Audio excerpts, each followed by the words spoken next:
Hello hello, ആരാ? ഉദയത്തിൽ ചന്ദ്രനായിരുന്നേ. ഉദയത്തിൽ ചന്ദ്രനല്ലല്ലോ, ഉദയത്തിൽ സൂര്യനല്ലേ ഉള്ളൂ. അയ്യോ അതല്ല ചേട്ടാ, പിന്നെ സ്റ്റുഡിയോ ചന്ദ്രനാണ് വിളിക്കുന്നത്. എന്തായിരുന്നു ചന്ദ്ര? ആ ചേട്ടന്റെ മോടെ വെഡിങ് ആൽബം റെഡി ആയിട്ടുണ്ടായിരുന്നല്ലോ. അതങ്ങ് കത്തിച്ച് കളഞ്ഞാரு. കത്തിച്ച് കളയാനോ? എടാ, കല്യാണം കഴിച്ചിട്ട് അവള് രണ്ടാമത്തെ ദിവസം ഇവിടെ വീട്ടിൽ പിണങ്ങി വന്ന് നിൽക്കുക. ചെറുക്കന്റെ അമ്മ വരാന്ന് പറഞ്ഞിട്ടുണ്ട്. അത് കഴിഞ്ഞതിന് ശേഷം നമുക്ക് സംസാരിക്കാം. ആൽബം വേണോ വേണ്ട എന്നൊക്കെ കേട്ടോ. നീ വെച്ചോ വെച്ചോ വെച്ചോ വെച്ചോ വെച്ചോ. ഒരു കൊച്ചിനെ ഇറക്കി വിട്ട് അതിന്റെ പാട് എനിക്കും അറിയാം. അതെ, ആരാ? വീണയുടെ ഒച്ചയുണ്ടോ? വീണയുടെ ഒച്ച വേണമെങ്കിൽ അത് ഷെബിനോട് ചോദിക്കണം. പുള്ളിയാണ് ഇവിടെ എൻട്രി മ്യൂസിക് ഇടുന്നത്. എടാ, ഏത് മ്യൂസിക് കൊടുത്താലും പുള്ളി പറയും, ഓ അണ്ണാ അത് ഇവിടെ പറ്റത്തില്ല, അത് കോപ്പിറൈറ്റ് ആന്ന് പറഞ്ഞാൽ. വീണയുടെ അച്ഛനാണോ എന്നാ ചോദിച്ചത്. വീണയുടെ അച്ഛനാണെന്ന് വീണയുടെ അമ്മ പറയുന്നു. അതുകൊണ്ട് ഞെളിഞ്ഞിവിടെ നിൽക്കുന്നു.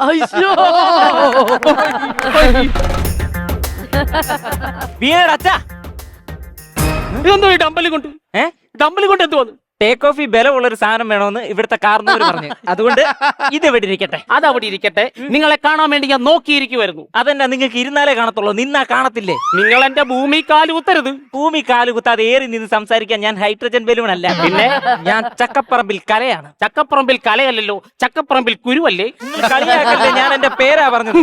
നിങ്ങളിപ്പോ എന്തിനാ ഇങ്ങോട്ട് വന്നത് അത് പറ. വധുവിനെ കാണാൻ. അങ്ങനെയാണെങ്കിൽ ആ വീട്ടിൽ പോകുന്നതായിരിക്കും നല്ലത്. അതാരാ? മധുവിനെ കാണാൻ വന്നെന്ന് പറഞ്ഞു. മധുവല്ല, പിന്നെ വധു, എന്റെ മരുമകൾ. അറിയാമോ, അവൾ ആ വീട്ടിൽ നിന്ന് വന്നേ പിന്നെ എന്റെ ചെറുക്കൻ കണ്ണുനീര് കുടിച്ചോണ്ടിരിക്കുക.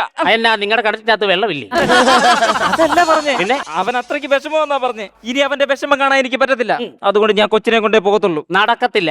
നടക്കത്തില്ലേ? നടക്കത്തില്ലെന്ന് പറഞ്ഞാൽ നടക്കത്തില്ല. എന്ത് പറഞ്ഞാ നടക്കും? നടക്കണമെന്ന് തന്നെ പറയണം, എന്നാലേ നടക്കും.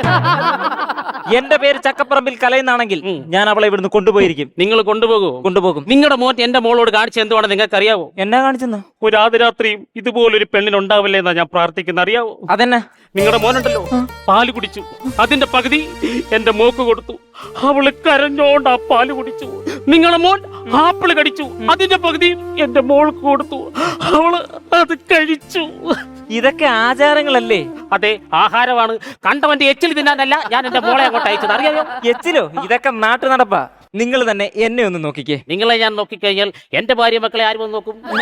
അയ്യടാ ജിഞ്ചിണ്ടാക്കടി, ഞാൻ അതാണോ പറഞ്ഞേ? പിന്നെ എന്റെ അമ്മ എന്റെ അച്ഛൻ കഴിച്ച പാത്രത്തിലാണ് കഴിച്ചത്, ഞാൻ എന്റെ ഭർത്താവിന്റെ പാത്രത്തിലാണ് കഴിച്ചത്. അതെന്നാ നിങ്ങളുടെ വീട്ടിൽ ഒറ്റ പാത്രമേ ഉള്ളൂ? അതല്ല, പിന്നെ ഞങ്ങളെ അങ്ങനെയാണ് വളർത്തിയിരിക്കുന്നത്. ഞങ്ങളുടെ അവിടെ എല്ലാം നേരെ തിരിച്ചാണ്. അതെന്നാ നിങ്ങൾ പാത്രത്തിന്റെ മണ്ടയ്ക്ക് ഇരുന്ന് കഴിക്കും? അയ്യോ, അങ്ങനെയല്ല പറഞ്ഞത്. ഞങ്ങൾക്ക് ഞങ്ങളുടേതായ പാത്രങ്ങൾ ഉണ്ടെന്നാ പറഞ്ഞത്. അതിനെയാണോ നിങ്ങൾ കഥാപാത്രം എന്ന് പറയുന്നത്? കഥാപാത്രവും? നിങ്ങളൊരു കാര്യം മനസ്സിലാക്കണം. ഈ കല്യാണത്തിന്റെ കാര്യം പറഞ്ഞപ്പോഴേ ഞാൻ പറഞ്ഞതാ അവര് തമ്മിൽ മാച്ച് ആവത്തില്ലെന്ന്. മാച്ച് നടക്കത്തില്ലെന്ന് പറയും. ഇയാളാര്? അമ്പയറോ? അമ്പയറാണോ ഇയാൾ? അമ്പയറോ? നിങ്ങളൊരു കാര്യം മനസ്സിലാക്കണം. അല്ലെങ്കിൽ വിവരവും വിദ്യാഭ്യാസവും ഇല്ലാത്ത നിങ്ങളോട് സംസാരിച്ചിട്ട് യാതൊരു കാര്യമില്ല. വിവരവും വിദ്യാഭ്യാസത്തിന്റെ കാര്യം ഇയാൾ പറയല്ലേ? എന്തോ ഓഡിറ്റോറിയത്തിന്റെ കറണ്ട് ലൊക്കേഷൻ അയച്ചു തരാൻ പറഞ്ഞപ്പം അവിടെ ചെന്നിട്ട് മീറ്ററിന്റെ മെയിൻ സ്വിച്ചിന്റെ ഫോട്ടോ എടുത്ത് തന്നെ അയച്ചു തന്നാ മുതലായി നിന്ന് സംസാരിക്കുന്നത്. നിങ്ങൾ അങ്ങനെ പറയുന്നത്. നിങ്ങളുടെ ഒരു അമ്മാവനുണ്ടല്ലോ, പുള്ളിക്കാരൻ അവിടെ ചോറുണ്ടായി ഇരുന്നിട്ട് ആ ഇലയെന്ന് കഴിക്കാത്ത ബാക്കിയുള്ള ഇലയെന്നെല്ലാം പുള്ളി കൈയിട്ട് വരുത്തുന്നു. അത് പുള്ളിയുടെ ജോലിയല്ലേ? എന്തു, പുള്ളി രാഷ്ട്രീയത്തിലാണോ? അതെന്തോ അങ്ങനെ? അല്ല, കൈയിട്ട് വരുത്തുന്നോണ്ട് ഞാൻ ചോദിച്ചാ. അങ്ങനല്ല, പിന്നെ പുള്ളി ഫുഡ് ഇൻസ്പെക്ടർ ആണ്. പുള്ളി ഫുഡ് ഇൻസ്പെക്ടർ അല്ല, ഫുഡ് ഇൻ എക്സ്ട്രാ. അതന്നെ, ആഹാരത്തിനോടുള്ള കൊതി. ആഹാരത്തിന്റെ കാര്യം പറഞ്ഞ് ഞങ്ങളുടെ കുടുംബത്തെ ചെറുതാക്കാന്ന് വിചാരിക്കണ്ട. എന്തോ, നിങ്ങൾ പന്തലി വിളമ്പിയ ഇലക്കകത്ത് നിങ്ങൾ പപ്പടത്തിന് വരെ പടക്കം വെച്ച് കൊടുത്തില്ലേ? അത് നിങ്ങൾ പറഞ്ഞിട്ട്. എന്ത്? ഞാൻ എന്താ പറഞ്ഞു? ഫുഡ് കഴിക്കുമ്പോൾ ഞെട്ടണമെന്ന് നിങ്ങളല്ലേ പറഞ്ഞു? പിന്നെ ഓരോ ഇലയിലും നിങ്ങൾക്ക് ഓരോ ഗുണ്ട് വെച്ചിട്ട് അങ്ങ് പൊട്ടിച്ചൂടായിരുന്നോ? ഗുണ്ട് വെക്കണോ പൊട്ടിക്കണോ എന്നൊക്കെ ഞാൻ തീരുമാനിച്ചോളാം കേട്ടോ. നിങ്ങൾ പൊട്ടിക്കോ പൊട്ടിക്കാതിരിക്കോ ചെയ്യും. ഇപ്പൊ കൊച്ചിനെ വിളിച്ച് വെളിയിലോട്ട് വിടും. കൊച്ചിനെ വിളിച്ച് വെളിയിലിറക്കാനോ? അവൾ ഇവിടെ ഓടി വന്നിട്ടുണ്ടോ? ആ കട്ടിലേക്ക് അടിക്കാമെന്നൊരു ഒറ്റ കിടപ്പ. അവളോട് ഞാൻ എന്തോ പറയൂ?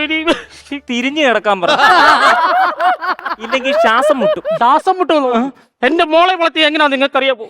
പട്ടിക്കും പൂച്ചയ്ക്കും കൊടുക്കാതെ ഞാൻ എന്റെ മോളെ വളർത്തി, അറിയാവോ? എടാ, നിങ്ങൾ നിങ്ങളുടെ മോളെ വളർത്തുന്നതിന് എന്തിനിടെ ഈ മിണ്ടാപ്രാണികളെ പട്ടിണിക്ക് ഇടുന്നത്? എനിക്ക് മനസ്സിലാവുന്നില്ല. അങ്ങനല്ല, എന്റെ ദുഃഖം ഞാൻ ആരോട് പറയും? എന്റെ ദുഃഖം നിങ്ങളുടെ ദുഃഖം ആരോടും പറയരുത്, അത് സൂക്ഷിച്ചു വെക്കണം. മനസ്സിലായില്ല? കേട്ടിട്ടില്ലേ, സൂക്ഷിച്ചാൽ ദുഃഖിക്കണ്ടെന്ന്? നിങ്ങളൊരു കാര്യം മനസ്സിലാക്കണം. എന്റെ ഈ മുറ്റത്ത് നിന്ന് ഇന്നേ വരെ ആരും ശബ്ദമുയർത്തി സംസാരിച്ചിട്ടില്ല, അതറിയാമോ? അതന്നെ, ഇത് എക്കോ പോയിന്റ് ആണ്. അതല്ല, ആന ഈ ഒമ്പാരിയുള്ള തറവാടായിരുന്നു. എന്നിട്ടെന്താ, ഉത്സവം കഴിഞ്ഞപ്പോ തിരിച്ചങ്ങ് പോയി. ഈ നശിച്ച കുടുംബത്തിലോട്ടാണല്ലോ ഞാൻ എന്റെ കൊച്ചിനെ കയറ്റി വിട്ടത്. നശിച്ച കുടുംബോ? 101 പവനും ഒരു കാറും കൊടുത്തിട്ടാണ് എന്റെ മോളെ ഒരു കടമുറി മാത്രമുള്ള നിങ്ങളുടെ മോന് ഞാൻ കെട്ടിച്ചതെന്ന് അറിയാവോ? കടമുറിയോ? നിങ്ങൾ ഇവിടെ വന്നപ്പോ പറഞ്ഞല്ലോ അവൻ ഇമ്പ്യൂരിറ്റി എന്ന് പറഞ്ഞൊരു കോംപ്ലക്സ് ഉണ്ടെന്ന്. അയ്യോ, അവൻ അപകർഷതാ ബോധം ഉണ്ടെന്നാ പറഞ്ഞത്. അപ്പൊ നിങ്ങളുടെ മോന്റെ പേരിൽ ഒന്നുമില്ലേ? ഉണ്ടല്ലോ. എന്തോന്ന്? ഇൻഷൽ. അതല്ല, അവന് ജോലിയും കോലിയും ഒന്നുമില്ലേന്ന്. അവനില്ലാതെ അമൃത കഴിക്കത്തില്ല. ഒരു പെൺകൊച്ചിന് ഊട്ടിക്കൊടുക്കുന്നവനാണോ എന്റെ മോളെ ഞാൻ കെട്ടിച്ചു കൊടുത്തത്? അങ്ങനല്ല. പിന്നെ നിങ്ങൾ അമൃത ടി വിന്ന് കേട്ടിട്ടുണ്ടോ? കേട്ടിട്ടുണ്ട്, കണ്ടിട്ടുണ്ട്. ഞാൻ സ്ഥിരം പ്രേക്ഷകനുമാണ്. അവിടുത്തെ പ്രൊഡക്ഷൻ ബോയ് ആണ് അവൻ. മിന്നൽ വേഗത്തിലല്ലേ അവൻ ആഹാരം എത്തിച്ചു കൊടുക്കുന്നത്. അവൻ മിന്നലായാലും കൊള്ളാം, ഇടിയായാലും കൊള്ളാം, എന്റെ മോളെ ഇനി അവന് കൊടുക്കത്തില്ല. തരത്തില്ലേ നിങ്ങൾ? തരത്തില്ലെന്ന് പറഞ്ഞാൽ തരത്തില്ല. തരത്തില്ലേ? ഇല്ല.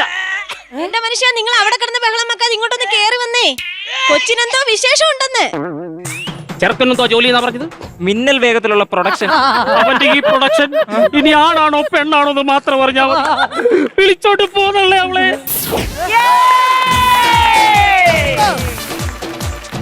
മറ്റൊരു ഗംഭീര സ്കിറ്റ് നമ്മൾ കണ്ടു കഴിഞ്ഞിരിക്കുകയാണ് പ്രിയ സുഹൃത്തുക്കളെ. എങ്ങനെയുണ്ടായിരുന്നു ഇവരുടെ സ്കിറ്റ്? നമുക്ക് അവരോട് ചോദിക്കാം. പുള്ളിനെ കാണുമ്പോ തന്നെ ചിരി വരും ഓട്ടോമാറ്റിക്. ചൈന കാണുമ്പോഴാണോ? നേരത്തെ കണ്ടായിരുന്നു നമ്മള്. അപ്പൊ മേക്ക് ഓവറിൽ സെറ്റ്. സുന്ദരിക്കുട്ടി നന്നായി ചെയ്തിട്ടുണ്ടേ.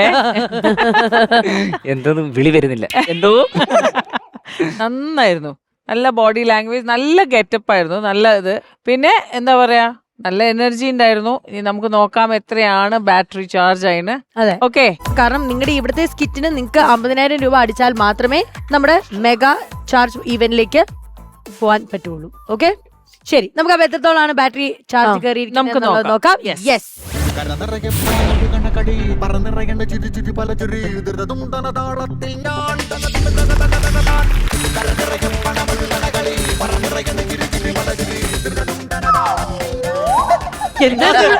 ശരി, സൈനാണല്ലോ. ഞാൻ നേരത്തെ അങ്ങനെ ഞാൻ വിട്ടത് ഒരു മിനിറ്റ്, ഞാനിത് സൈനാണല്ലോ. അല്ല, ഞാൻ അതാ പറഞ്ഞേ, ഇത് ചേച്ചി ഭയങ്കര സാധനാണ്. എന്റെ ദൈവമേ, അത്രയും നമ്മൾ ഇൻവോൾവ് ആയി പോയെന്നുള്ള കേട്ടോ. അത് ശരിക്കും പറഞ്ഞാൽ ബ്രോയിന്റെ ഒരു വലിയ കഴിവാണ്. അത്രയും നല്ല മേക്ക് ഓവർ ആയതുകൊണ്ടാണ് നമുക്കത് എന്താ പറയുന്നത്, ചിരിക്കുന്നെന്ന് പറയുന്ന അത്രയും മേക്ക് ഓവർ ചെയ്തുകൊണ്ടാണ് കേട്ടോ. അതെന്തായാലും ഗംഭീരമായിരുന്നു. ഷൈൻ ആൻഡ് ശരത് 16,000 റുപ്പീസ് ആണ് നിങ്ങൾക്ക് ലഭിച്ചിരിക്കുന്നത്. ശ്വേത ചേച്ചി, അതൊന്ന് ട്രാൻസ്ഫർ ചെയ്ത് കൊടുക്കാവോ? ഇതാ